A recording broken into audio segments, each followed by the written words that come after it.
பாகிஸ்தானோட இந்த அழிவுக்கு அவங்களுடைய மூட நம்பிக்கையும் அவங்க மதத்துல உள்ள தீண்டாமையும் தான் காரணம் அப்படின்னு சொன்னா அவங்களால நம்ப முடியுதா?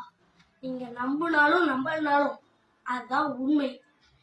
தன்னுடைய மதத்தை தவிர மற்ற மதத்தினர் எல்லாருமே ஹராம், அவங்க எல்லாருமே அழுக்கானவங்க, அவங்க எல்லாருமே காவியர்கள் அப்படின்ற அந்த மாபெரும் தீண்டாமை தான் அவங்களுடைய பேரழிவுக்கு காரணம்.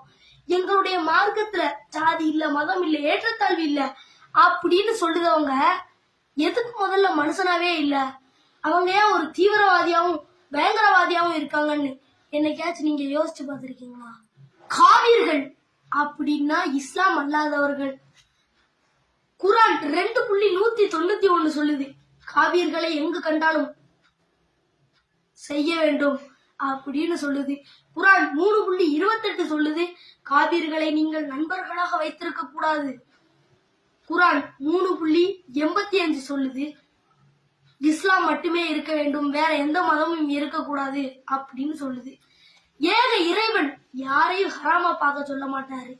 ஒரு தீவிரமான உண்மையான கடவுள் பக்தி உள்ளவன் எப்போது எந்த சூழலையும் யாரையும் ஹராமா பார்க்க மாட்டான். இதுக்கு உதாரணம் எங்க இந்தியா முஸ்லிம்கள் தான். எங்க கூட உடன் பிறக்காத சகோதரர்களா, எங்களுடைய நண்பர்களா, மாமே மச்சான்னு எங்களுக்கு மனிதத்தை மட்டுமே முன்னிலைப்படுத்துதாங்க. இதுதான் உண்மையான மார்க்கம். இது மத நம்பிக்கைக்கு எதிரான பதிவு இல்ல, பாகிஸ்தானோட தீவிரவாதத்துக்கு எதிரான பதிவு.